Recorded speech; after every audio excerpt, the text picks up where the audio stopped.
guys, it's Bailey. Welcome back to the channel and thanks so much for tuning in to today's video, which is going to be a review of a ton of new Wet n Wild products. A couple weeks back, they sent me a PR package with a ton of the new stuff that they've launched recently. All of this that I'm about to talk about was sent to me by them, so I've been trying it ever since then. You'll see some not only reviews, but swatches and demos in this video, but they've been launching stuff like crazy. Not too long after I got the package with all of this stuff in it, I also received their new pump collection, which is like a workout makeup kind of refresher sort of situation, and a new limited edition collection entirely that I also just bought on their website. So I have a lot of Wet n Wild on my plate to try right now, but today I'm ready to talk about all of the stuff in that initial package. The one thing I won't be talking about is the lipstick that they sent, which is the new Liquid Catsuit High Shine lipsticks. I've already uploaded a video reviewing these and swatching all of the shades within the collection.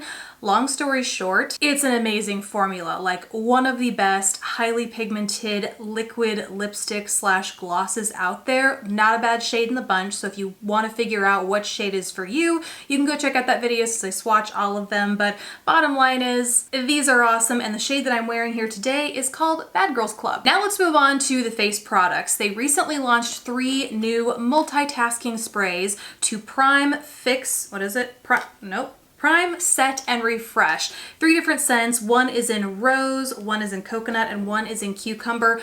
Honestly, I am not much of a mist kind of person. I don't find, or I have yet to meet one that really helps my makeup apply easier if I use it as a primer, and I don't really notice any of them helping my makeup last longer. The main thing that I use them for is to take any sort of powderiness out of my makeup if I happen to be using a matte foundation or if I overdid it on the powder, and if I just feel like things are looking a little bit too thick and cakey, I will reach for a spray just to help even that out, add a little bit of moisture to it to take away that dry, cakey looking texture out of the equation. But for the most part, these do not play a huge role in my everyday makeup routine. So I certainly used all of them. The fragrance is true to what it says here on the outside of the bottle. The rose smells a little artificial to me. The coconut and cucumber are great and they're more faint, but the rose is a little bit strong and a little bit more synthetic smelling. In general, I don't really feel passionately one way or the other about these, so I'm probably not the best person to get a review on setting sprays from, but those are at least my thoughts on the fragrance. Next up is a new foundation, specifically a stick foundation, which I was really excited to try because I'm a fan of stick foundations. They're really portable, whether it is to travel or just throw in your clutch to touch up or add coverage throughout the day. The good formulas that I love are super creamy and easy to blend, but still provide nice full coverage. So I was excited to see what this formula had going on with it. They launched 21 shades in the collection. I will throw up a shot of all of the shades you can see together. They sent me 4 though, so those are the 4 that I will be throwing up on the screen and then letting you know my best match. And while it looks like on the card, it certainly looks like the largest shade range launch Wet n Wild has had in the past, but without being able to see these sticks in person, it's hard to tell whether it is a little lacking in the medium deep to deep skin tones, because it looks like there might be a jump, or just a lacking in undertones as you get to those deeper skin tones up there. The other thing that makes me say that is when I swatched these 4 shades, like 4 distinct shades they sent me, and a lot of them were really close. Like there were some obvious undertone differences between the 2, but between the other 2 / maybe even 3, it kind of looked like the same shade. So it just made me really unsure of how close these medium and deeper shades are to know just how many different skin tones they are actually serving up there. So if you have experience with those shades, please let us know down in the comments below. In terms of formula, it's not my favorite. It promises pro level full coverage, to be a moisturizing formula, and to leave you with white cast free photos, so there's like no flashback. Your face isn't gonna look dramatically lighter than the rest of your skin if you get caught in a flash photo. And all of those are good things and things I generally experienced with this foundation, but it just seemed to fade throughout the day, not break down. Normally when I have combo skin, so when I experience breakdown, it's through the center of my face, kind of breaks up more recently around my chin area. I don't know what's up with that. And so if a foundation breaks down on me, that's where it will happen. With this, it just seemed like at the end of the day, I just could see through it a little bit more. It didn't get patchy or break up. It just seemed like it was covering less. And you'll see in the before and after, I mean, lucky for pretty much everyone but me, I have some breakouts happening right now. So you can see just how much it covers. It does a good amount of covering. I mean, obviously not so much covering up severe redness, got to color correct to totally combat that, but it covers pretty good for the most part. But that cover, I just didn't see that coverage lasting through the end of the day, and I didn't touch my face a lot. I mean, I always make a conscious effort not to touch my face because of the breakouts, but this formula was doing really well for me in terms of how easy it was to blend, how it looks so natural on the skin, and even, you know, to the extent that I'm looking for a medium to lightly full coverage foundation, it does that pretty well too. It just didn't last on me throughout the day. Now let's talk about the cream eyeshadow. So they now have 3 finishes in this cream eyeshadow formula. There is cream, which is pretty much a matte finish. There's shimmer, which is more of a chunky shimmer finish. And then there is metallic, which is a softer, more uniform sheen across the lids. And if there's one thing I feel strongly about in this video, that is that Wet n Wild needs to expand the cream finish in this formula. And I don't know why they came out with 4 shades so close to each other. I mean, there are subtle differences, like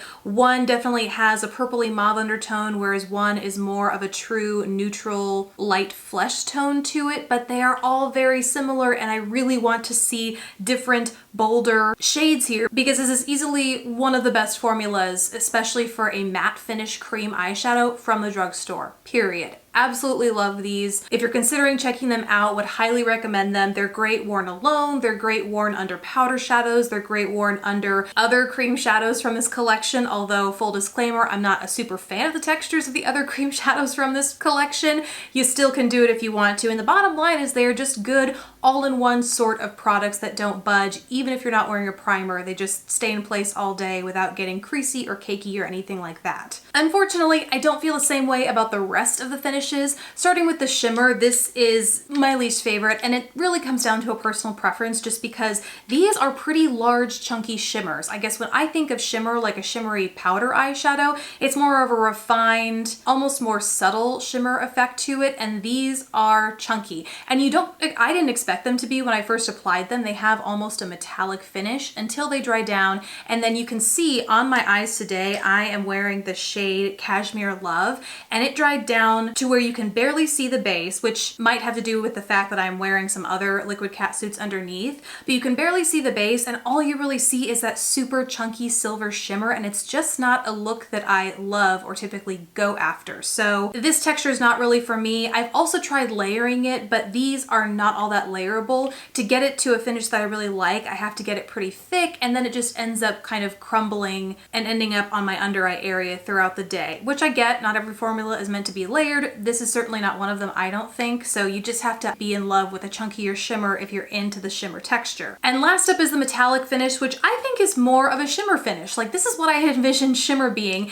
Even though they look very metallic in the tube, once they dry down, they develop more of a distinct shimmery sort of look to them. And I also found that these kind of lost their intensity throughout the day. Maybe it was just the lighter shades, but I don't think they stayed as intensely pigmented or opaque as the cream finish or even the shimmery finish. So I'm just kind of lukewarm about these. I'm not crazy about them. I don't dislike them like I do the shimmer. Like, it does leave a very pretty finish across the lid, but it just is nowhere near as good, in my opinion, as the cream finish. And last up, let's talk about the face powders. First are the bronzers. They reformulated their Color Icon bronzer collection and have come out with what I think are 3 new shades and then relaunched what they said is a classic, which is Ticket to Brazil. And 3 of these shades are matte. One, Palm Beach Ready, is very, very shimmery. I would have actually put this in the highlight category, but it says it is a Color Icon bronzer. Of the 3 matte shades though, I really like the formula. I mean, I really like like the formula of the shimmery shade, but in terms of how I would use a bronzer and the formula I prefer for a bronzer,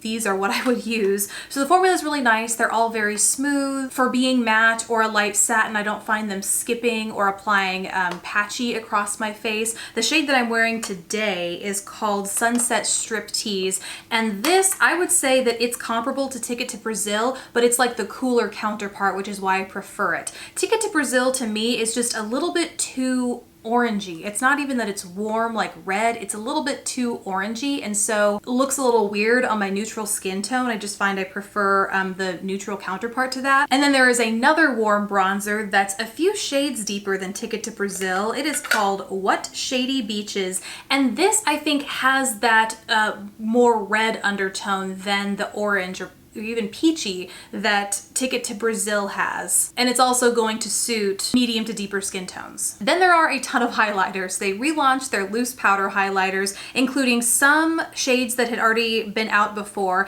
as well as some other new shades. And I'm not familiar enough with the old formula to know which shades are new versus old, but I can tell you that it's an amazing formula. So there are 4 different shades that they have here. One is You Glow Girl, which is a soft pink shimmer. Then there is It's So Lit, which is a soft golden champagne shimmer. Leans a little bit more on the cool side. It's what I'm wearing on the tops of my cheekbones today. Then there's All Glown Up, which is a deeper pinky golden shimmer. And last up is the shade Hustle and Glow, which is a deeper shade in this loose powder highlight collection, and it has a beautiful bronzy undertone. And again, I just think this formula is awesome. They're super finely milled, so the powder's ultra fine. You can get an incredible high shine highlight on your cheeks, but you also get a ton of product, so you could mix this in with virtually any product you want, whether you want, you know, lotion, a full body glow, or you just want to use a brush on your chest, your décolleté, whatever. Like, you could bathe in this stuff and still have some left for years, which is awesome. And last, they added 2 new shades to their Mega Glow highlighting powder collection, which I was totally in the dark about, that the fact that they had so many permanent shades within this collection, because I'm looking at the stuff that they sent me, and they have some really fun, like, colorful, look at that purple pearlescent down here, like in this silver diamond lily. They just have some really colorful shades in this collection that I had not even explored. So I love that these are on my radar, and the formula is great. The 2 new shades is one kind of pinky golden. It's called Bloom Time, and even though it looks like a really soft but still pigmented pink in the pan, I don't find it comes off nearly this pink when you actually apply it. And it's also more shimmery in comparison to the loose powder highlights. These are more metallic, whereas the pressed to me are a little bit more shimmery. And then the other new shade is Awesome Blossom, and this is a deep bronzy shade. Like, in comparing it to the loose powder Hustle and Glow, it is quite a bit deeper. I would actually compare it more so to that Color Icon bronzer that I talked about before, that's super shimmery. By comparison though, Palm Beach Ready, which is the bronzer, is more cooler leaning, whereas Awesome Blossom is quite a bit warmer, I would say, but pretty similar to each other in terms of depth. All of it's gorgeous. Wet n Wild does their highlighters good. If you're looking for a good highlighter, I highly recommend you check out pretty much any of these. And that is finally it for all of the new Wet n Wild products. I mean, not totally it, because like I mentioned before, there's a whole lot more coming out. But for this video, that is it. Those are my thoughts on everything. I'd love to hear what you think. If you've tried any of these out, let us know in the comments below. And if you have any questions, things I didn't get to or answer, also let me know down in the comments below. Besides that, guys, thank you so much for watching. Please don't forget to subscribe if you haven't already, and I will catch you in the next video. Bye, guys.